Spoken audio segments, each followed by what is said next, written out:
Welcome to Food Freedom Radio, where we plant and nourish the seeds of change. I'm Laura Hedlund, a student of permaculture, a person who knows cheap food is not cheap, and a person seeking resilience in uncertain times. And I'm very pleased to have joined by phone today LaDonna Sanders Redmond. Hi, welcome to Food Freedom Radio. Hey, Laura, thanks for having me. Thanks. I'm so glad you can join us. And I'm going to tell a little bit of your background, your bio. You are an intercultural development consultant with Culminate. You were the former diversity and community engagement manager at Seward Community Co-op, and you're currently the board president. You're a community activist, and you've worked on several public health issues, including working to get public schools to eliminate junk food, launched urban agricultural projects, started a community garden store, and worked on federal farm policies to expand healthy access to food in communities of color. You are the 2003 W. Kellogg Food and Society Policy Fellow, and you were one of 25 citizen and business leaders named a responsible pioneer by Time magazine. Also, you have a popular TED Talk, Food plus Justice equals Democracy. So what do you make of this moment, LaDonna? All that background, all that experience, what is this moment like? What do you see here? Wow. I know. Isn't that the question? Isn't that the question? What is this moment? And tell me right now. Sorry. Right. I'm trying to chill out. About it, right? Yeah. You know, I had a spiritual mother. Her name is Nochi. Nochi has passed away, but one of the things she used to say about the world or anything that she couldn't quite name, she called it a question. She's like, well, what is this question? You know, and that's kind of how I feel about this moment. You know, what is this moment, you know, attempting to teach us or bring us? And I think that, you know, for all of the strife that people may feel in this moment, I think it also is an opportunity to think deeper into, well, what kind of world do we want to live in? Yes. What world do we want to live in? I think one way to ground this conversation is on the book Collective Courage, A History of African American Cooperative Economic Thought and Practice. I know we've talked about that several times over the years, but you want to talk a little bit about that book and what you've learned from it?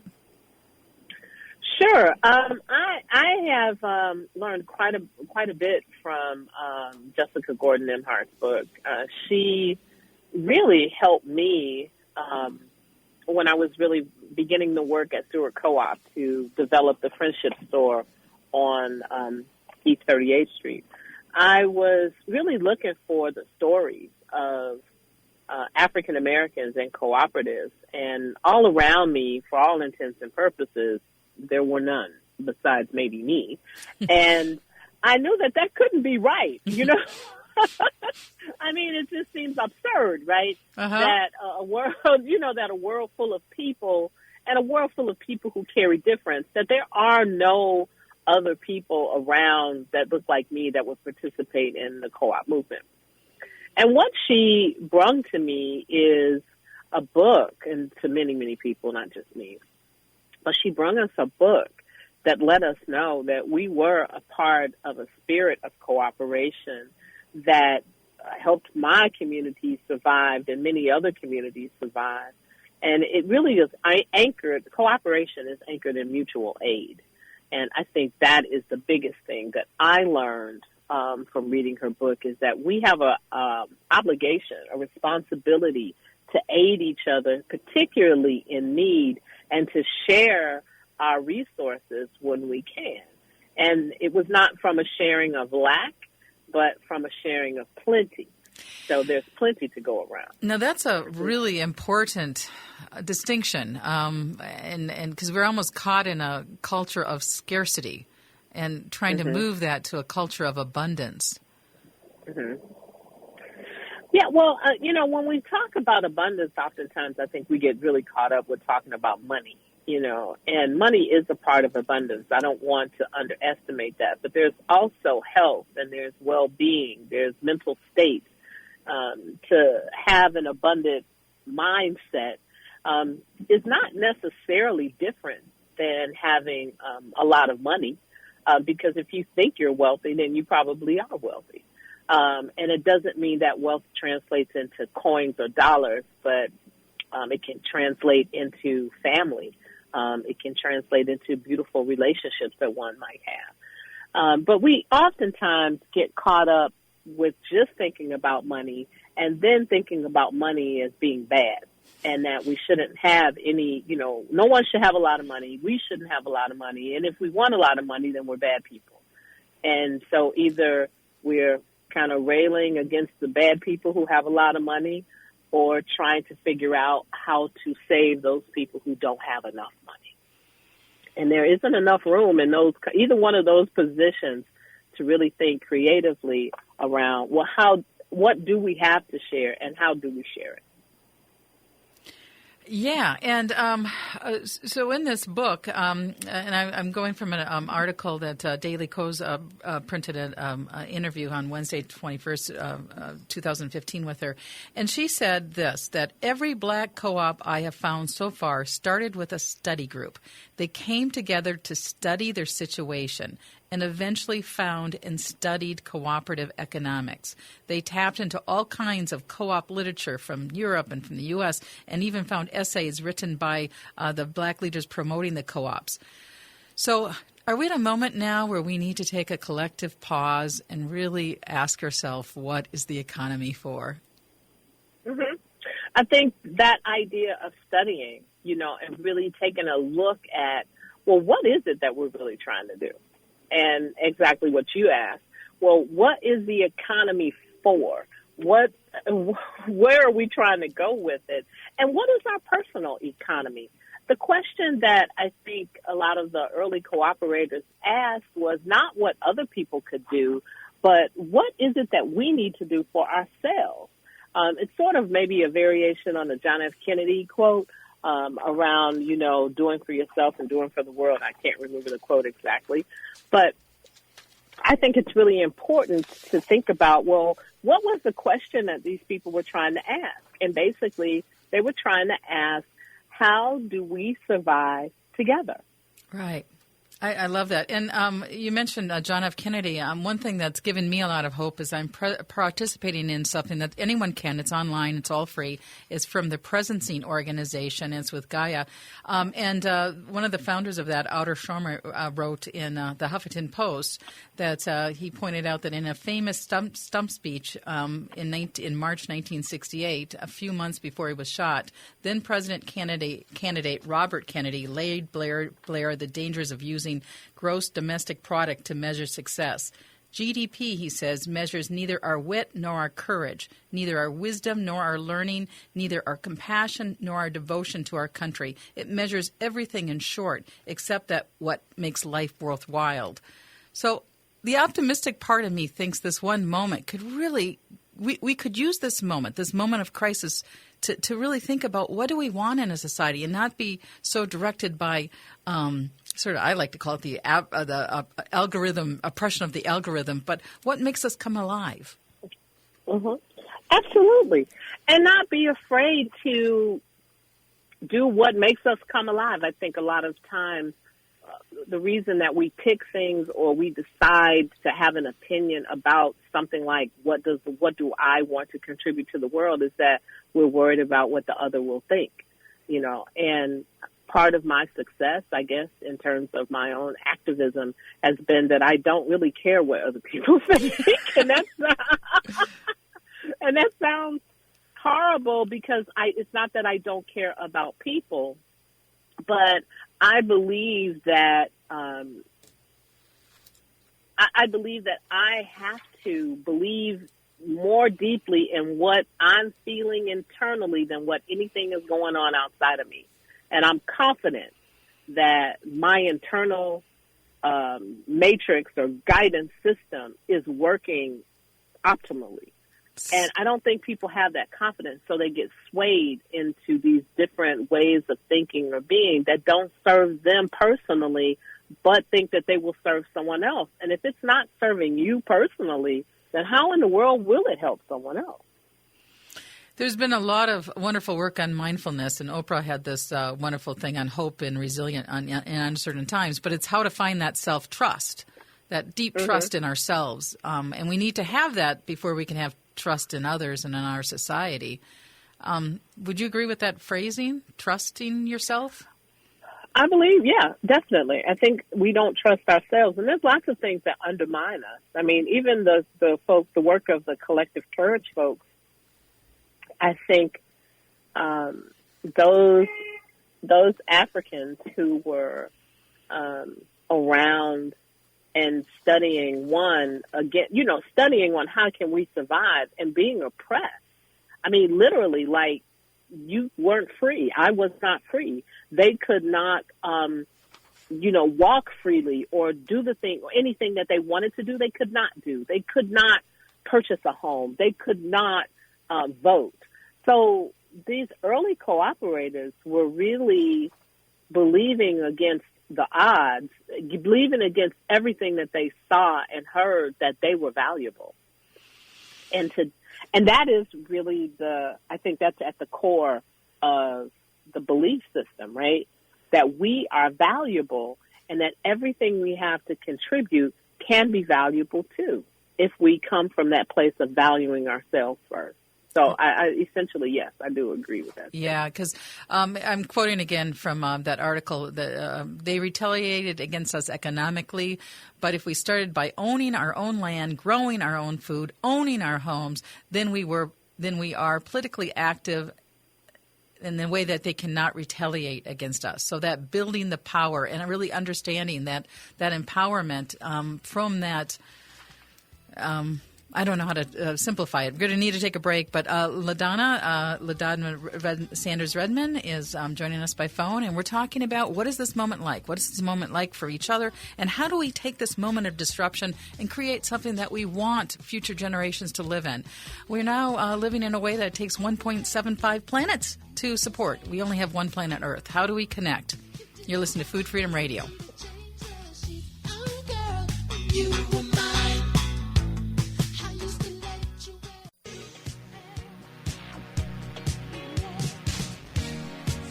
Welcome back to Food Freedom Radio, and yes, we're playing some Prince music because LaDonna Sanders is with us on the phone. I got to get some Prince music in there. And got to play a little Elton John too, you know. Some Elton John. Well, we'll see. We'll see. Eric, can you find some Elton John? What Elton? But I wanted to start this. There's a quote in today's Cornucopia newsletter, and it's talking about some of the challenges facing farms, family-scale organic farms. And it quotes one vegetable farmer who says, I've been doing this for 30 years, and every time I planted a seed in the last 2 weeks, I felt like it was an act of faith and hope. I'm also scared. Where will I sell my food? How will I get the work done? I can't bring on any seasonal employees, so I don't know if I can because I can't pay them. It leaves me a lot of work. I don't know how I'm going to do all this work. And what about the people who don't have access to good foods but are suffering financially? How do I get food to those people while keeping my lights on and my gas in my trunk? I take a lot of deep breaths, and when I feel the fear overwhelming me, I take things day by day, one step at a time, one seed at a time. I must farm on. I think a lot of us have that really deep sense of, or we're feeling that at moments. But when I shared that with you, you had a different response, and I kind of appreciated hearing that. So are you fearful in this moment, LaDonna? No. Hello? Can you hear me? Yes, I can hear you. Okay. No, I am not fearful. I am not afraid. I don't know that I know that people can feel fear, and I don't want to feel minimized by my feeling of not being afraid. I find fear paralyzing. And if we are doing the work of mindfulness, which we just started talking about, I think you're challenged to metabolize any fear that you have, to really examine it. Well, what exactly am I afraid of? And can you hold hope and fear at the same time? I would say no. If you're going to be hopeful, then let's be hopeful. If you're going to be joyful, then let's be joyful. But if you're going to be fearful, then you can embrace that completely. But I don't think you can have both at the same time. The other thing is that, maybe it's my ancestors, the stories that my parents have told me, where they've had to tap into courage to keep going. And this is not a fearful moment. If people would take the time to find that inner strength, that courage that we've been talking about, the courage that my ancestors had to stand up against the brutality of enslavement and yesterday and today, the brutality of police oppression, all these kinds of things people have stood up against, and they have had to move from fear to courage. Fear will not serve us in this moment. I'm sorry to say it that way. I hope no one is upset with me. Well, and I really appreciate that. And as I said, when I started in the first segment, one of the reasons I called you originally because I wanted to talk about the community-supported agriculture and the virtual CSA fair that's going on, and Earth Day coming up. So we want to get into those details. But I love the conversation feeling a little lighter because, and I think there are some other people talking about we can live in hope, even in the darkest moments. Though there are hope, and when we connect with that hope and we pause and we study, and we come from that place of deep abundance and love, somehow everything works out. We don't know how it's going to. We don't know how it's going to work out, but it does. And I think that's the key. We don't know how, and perhaps that is what is generating the fear. But it does, and it will work out. Yeah, and I think, but I'm thinking some of this resilience from our history, and so going back to the book, Jessica Gordon Nembhard, I hope I'm pronouncing her last name correctly. Nembhard. Her book is Collective Courage, A History of African American Cooperative Economic Thought and Practice. And so between the times of like 1880s and 1930s, there was a need to survive in really horrible, horrible economic times. And somehow there was this movement towards collective economics. There was cooperative grocery stores, gas stations, health insurance, workers' co-op, credit associations. There was that spirit of cooperation. Mm-hmm. And that spirit of cooperation extended into the 60s. I mean, I think one of the children, if you want to look at collective courage as the parent, it's one of a parent book. One of the children of collective courage, a book is called Freedom Farmers by Dr. Monica White, who's at the University of Wisconsin. And she talks about how the cooperative movement was a part of the civil rights movement, and specifically names Fannie Lou Hamer as one of the women who organized in Mississippi and created Freedom Farms. And basically the Freedom Farm was all about finding a place on the land for people who had been kicked out of sharecropping situations and didn't have a place to live. And she would give them land that they could raise their families and raise food. So this idea of standing up in oppression when there are, the days would have to have been the darkest for a person who was enslaved and in the middle of slavery in the 1800s or the 1700s. No way in, born into it and no way out. I mean, how do you stand up and be courageous in that? And right now we have a virus and still have all of our creature comforts. Many of us do. Still have all of our creature comforts, yet we are paralyzed by fear. That's what I don't understand. Our ancestors have gone through far worse. Yeah. And we need to take comfort in knowing that they survived, because if they didn't, we wouldn't be here. But we also should find solace in our courage. And making it better for the next generation. How do we take this moment and create the world we want our kids to live in and their kids? And right now, I think I love those sentiments. I think that's great, but let's make it better right now. Oh, okay. Right.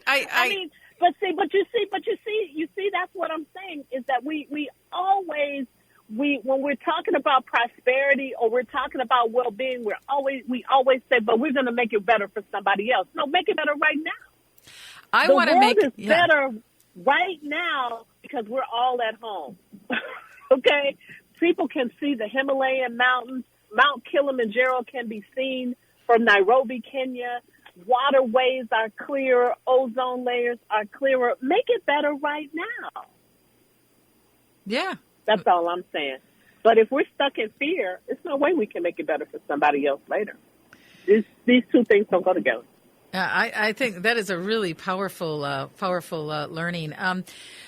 There was a book in 1907 called Economic Cooperation Among Negro Americans, and one of the things it emphasized is black independent schools in North Carolina and some historically black colleges. They taught cooperative economics in the 1930s and the 1940s. I went to the co-op luncheon this year, and they were saying that was one of the problems in the school. There are business students who don't even know about cooperative economics.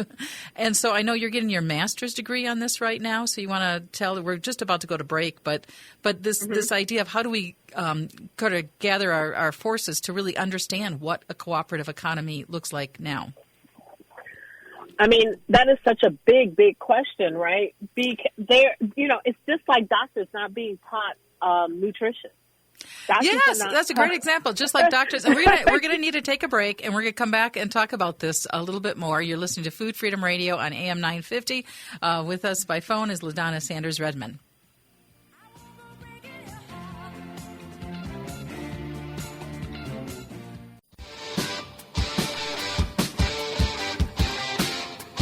So welcome back to Food Freedom Radio, where we plant and nurse the seeds of change. With us on the phone is LaDonna Sanders Redmond.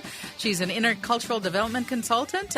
She's the former diversity and community engagement manager at Seward Co-op and is currently board president. She's also a community activist that's worked on several public health issues, including helping schools get rid of eliminate junk food, launching urban agricultural projects, starting a community grocery store. In 2003, she was the WK Fellow and Society Policy Fellow, and you were named one of the 25 citizen and business leaders as a responsibility pioneer by Time Magazine. Also, you have a popular TED Talk. So thank you so much, Jana. Thank you so much, LaDonna. I feel like I've kind of stumbled a little bit over that very long and wonderful bio. But you're currently doing an MBA program right now, and one of the things we know is that cooperative education, we need to move this cooperative education. People have been talking about it for a long time and how to get it in the schools so that it's just part of an MBA program. Let's do cooperative economics. What are the structures? So tell us a little bit about the program you're currently in. Well, the program is based in in Canada, in Nova Scotia, and it's really an international program. People from all over the world are a part of the program. We don't have to go to Nova Scotia. People thought that I was moving to Canada, which wouldn't have been a bad idea considering, but I am not. I'm still in Minneapolis. The program really focuses on credit unions and cooperatives and this whole business model, which is, there's a lot of questions about it, right? Is it a part of capitalism or is it its own economic structure? And that's still a big debate.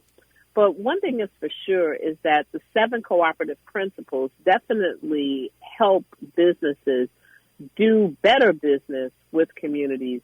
And I think when I think about the food co-ops that I'm most familiar with around the country and the ones that are in Minneapolis, I can see how cooperation has helped them survive. There is no way that the food co-ops that we know and love in Minnesota would have survived without each other and without their owner members.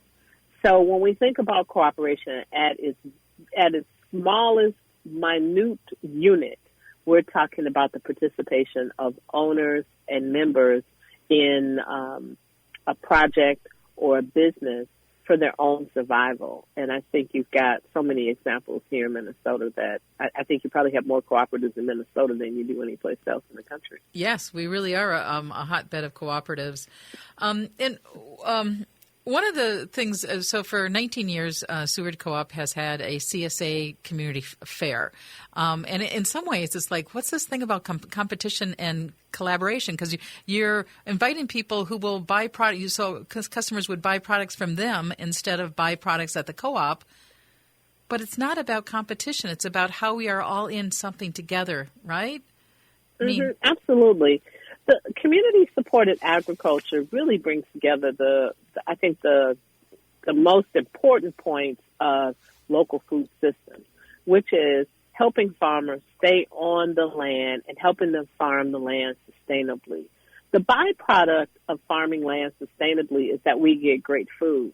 But the community's result is they have great soil. There is not one community that you can look at that is sustainable and healthy, and the soil is of poor quality. So community-supported agriculture helps Seward Co-op achieve its ends by making sure that farmers can contribute to the economy in the most sustainable way, which is by bringing great food to us, grown organically or sustainably. And some of our folks don't just have CSAs for food. There's flour CSAs, which I was just overjoyed about last year. I thought that was fantastic. Yeah. So, and I know I loved going to the fair and just being able to talk face-to-face with the farmers and with the many people that are doing all sorts of innovative things. It was always a fun event. But obviously with COVID-19, that's not possible this year. So how is Seward Co-op pivoting on this event? Well, we are going virtual. The CSA Fair is going to begin Monday, April 20th. And it will feature over 20 local farms, and those folks will showcase their food. So you have to follow Seward on social media to learn about each of the farms and what they're offering in terms of CSA shares. They're going to share videos. There's going to be question and answer sessions, so you have to plug into that social media, Seward on Facebook as well as on Instagram, and find out what farmer you want to buy a share from this year. Right. And right now you can go on Seward Co-op, and there's a list of 20 farms, and they're all, you can click on each one of them. So like Ambassador Hill Farm and Orchard, that's run by the Women's Environmental Institute. We've had them on several times, so you can just click on that and see how much their shares cost, what they're offering. Another one is the Hmong American Family Farmers Group. There's lots to choose from, and I love doing a CSA. I really do. It's kind of a surprise box every week. You get different foods, and I've been hearing people who may have never ever thought about buying a CSA before because of this moment being really interested in it. Absolutely, and if you are just thinking that CSAs are about fruits and vegetables, because that's primarily my introduction to CSAs was vegetable boxes, and I got everything from kohlrabi to bok choy and broccoli and all kinds of things.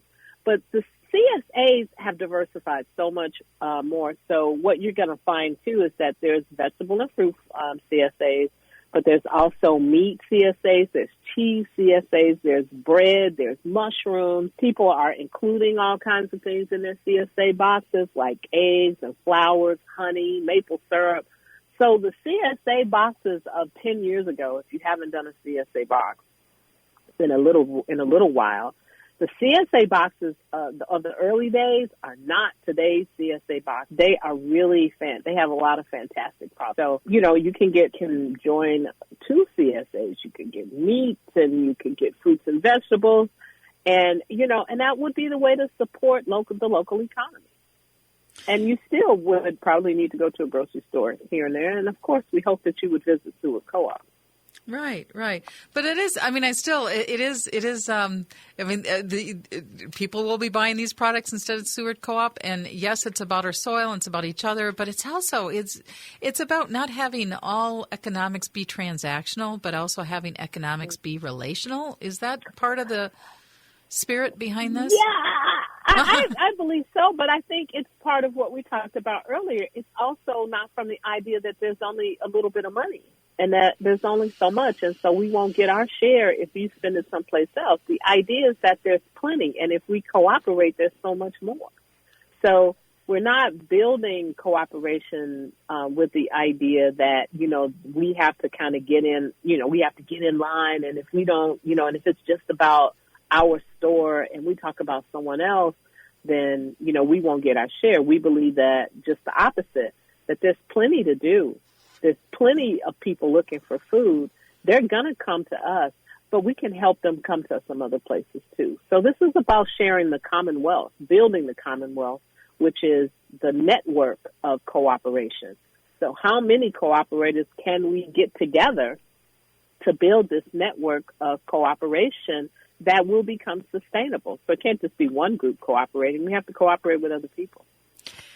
I love that. I love that. And one of the things when we were talking before the show, I said something like, well, we are going to do this. We're going to do that. And you said back to me yesterday, it was like, well, it's about I, not necessarily we. And it's an interesting, it's a really interesting dynamic. It's like, how do I as an individual be part of a we?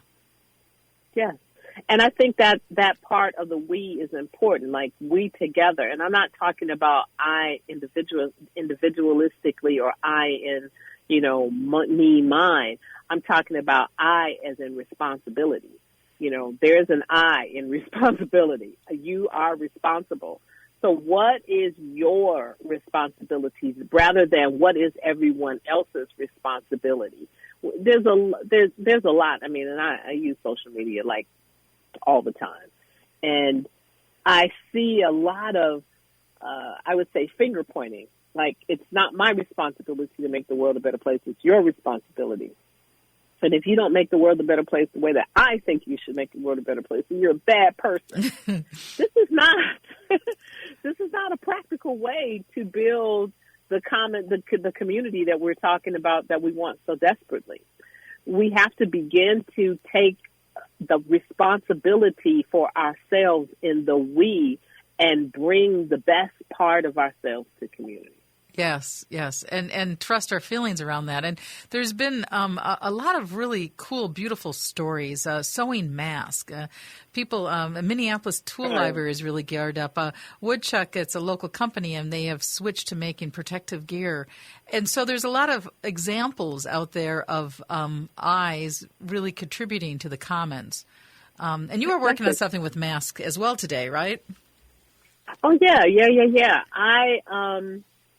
To make sure that our frontline workers, as we are finding out, those people who are most exposed to the virus are those folks who are on the front lines of our service industry. So just out here making sure that the staff of Seward Co-op, the employees of Seward Co-op, particularly those that are on the front line in our grocery stores, have masks. And I put out a call for masks a couple days ago, got so many fantastic responses, and today picked up 75 masks from a local activist. Her daughter, who's 19 years old, never got her permission to talk about her online. So, in the media. So I'm not going to mention her name, but if they hear it, they know that I'm talking about them. But her daughter was at home making masks. What a fantastic thing to do. And I'm not saying that, and I want to be clear that I paid for the masks. So the masks were paid for. And that is how we circulate wealth in our community. I got 10 cents. I'm going to buy some for you for 5 cents. Those masks didn't cost 10 cents, though. So don't go looking for the 10-cent mask. But that's my point, is that I have a little bit of money. What can I do with the little bit that I have? How can I contribute? I don't have a sewing machine. I don't sew. Folks are saying they need masks. How can I help as opposed to just criticize? I can criticize somebody about, well, why don't they have masks? And they should have masks. And you all should make sure that they have masks. It's like, well, let me go over here and get these people some masks. So that's what my role was today. Just really trying to figure out, how can I help? And asking that question more often than not asking myself that question.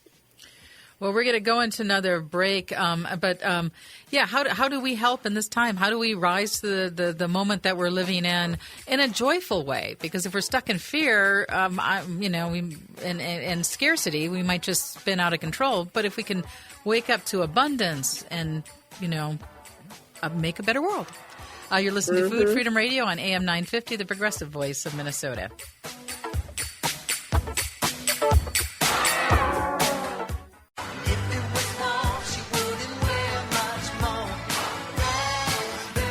Welcome back to Food Freedom Radio, where we plant and nourish the seeds of change. And we're talking about what can we do in this moment of major disruption.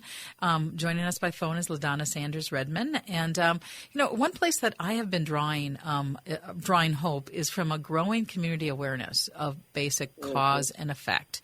There's a lot of business communities that now know that we cannot operate as if there's 1.75 Earths. And our food system is deeply tied to this. And even people we may not see as natural allies have been working on these issues. There's great stuff going on, sustainablefoodlab.org. Johns Hopkins Institute, which has been taking a real leadership role on the COVID-19 thing globally. They're really working on a worldwide collaboration to really connect what do we know about the food system and how does it impact COVID-19, and what about food security of vulnerable populations, what about agriculture in the middle, supply chain vulnerabilities.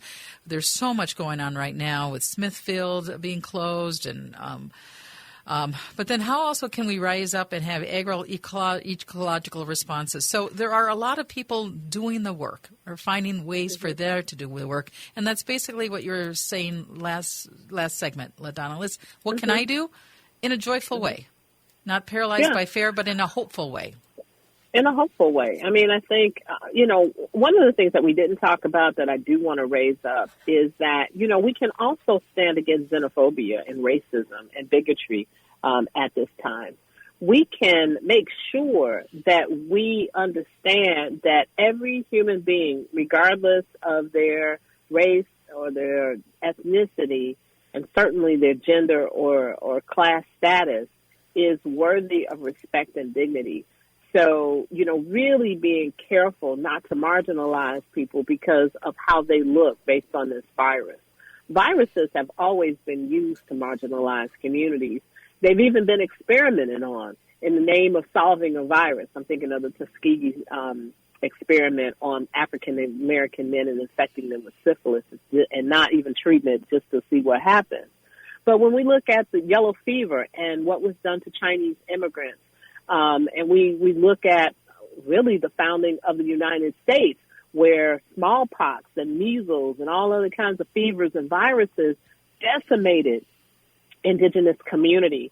So we have a moment right now to understand that we have a responsibility to each other, and it is up to us in the eye to make the next move that is sustainable. So I wanted to really call that out and call that into the conversation, because there are people right now who are being harmed and spit on in some of these grocery stores. A friend of mine told me a horrible story about someone suggesting that they should spit on them because they were a person of Asian in an Asian body. So standing up and being an ally means being an ally to people and being an ally to the planet. So being an ally to people definitely means, finding a farmer that you can support. And the CSA fair, virtual fair, is a fantastic way for you to look at farmers, see their farms, because they videotape themselves and they posted these videos online.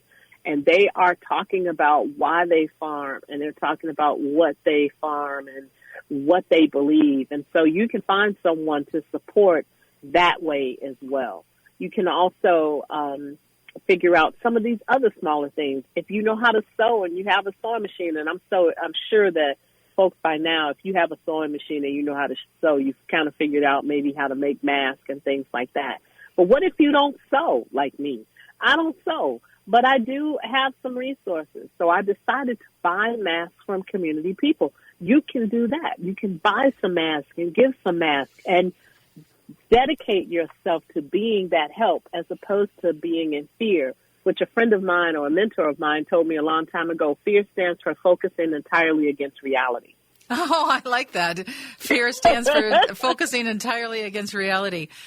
Boy, we only have 3 minutes, but I think I do want to, also connect this conversation to grief that people might be feeling. And both you and I have faced grief. So, wow. Yeah, how do we do that? 3 minutes, huh? I know. Maybe it's nothing we are able to do, but I also think that like you were saying earlier, is not leaving our grief in the closet, not being open about our grief as well, which you've been. Yeah. You got to grieve out loud. I mean, the thing is what I found, of course, in my own personal grief is that, there are some places where grief is not allowed. And part of, I believe, the fear that people have is a grief response, the sadness, the hopelessness, the inability to find the light, is that grief response. And we have ways of metabolizing grief, and everyone is different. And so being able to grieve right now without judgment, I think, is really important. But to just know that sometimes the tears are going to come, and they're not bad, and you don't have to shut them down. It's okay. But it's also okay to feel the joy. When the joy comes, it's okay to find joy. It's okay to find the little things that make you laugh or the little things that make you smile, as well as, of course, the health and well-being that we all are seeking for each other and everyone else, which we definitely will find joy in, I believe, when this virus subsides. Boy, I really did appreciate what you just said, because it's all about being a human being, not a human doing, right? It's that's one thing thing you said before. Yeah, be a human being, not a human doing. So now we can't do too much. We have to be something. So let's be useful, be helpful, be kind. Be kind. And be respectful of each other. That's really being deeply respectful, and deeply respectful of ourselves, giving ourselves space, right? Honor, giving ourselves that space, giving ourselves that love. Sometimes we're the hardest on ourselves, and this really probably isn't the time to just push through things. This is really a time to be with things, and certainly be with family. Everybody is with their well, not everyone, but most folks that can be are with their family units, and sending that love and kindness to people who don't have a home. Everybody can't stay in place. Some people don't even have a place. So just knowing that and just really thinking for just a few seconds, may those folks find some peace, and may they find a home. May they find shelter. May they find well-being. And being the person who can deliver that in some small way to someone else that you might encounter in your journey. Well, LaDonna Sanders Redmond, I really appreciated you to be on Food Freedom Radio this week. I thank you so much for your time and your wisdom and sharing it with us. It made me feel better. Next week we will be live. We're going to be live on next Saturday. We're going to be talking about the Friends Plant Cell, which got canceled this year, and so hundreds of thousands of plants need homes. And what's happening? We're also going to be talking with Green Gills about how we grow food in our yard and how do we find the hope and the resilient economy I want to live in. So thank you so much, LaDonna Sanders Redmond, and thank you for listening to Food Freedom Radio. Thank you for having me. Have an awesome week.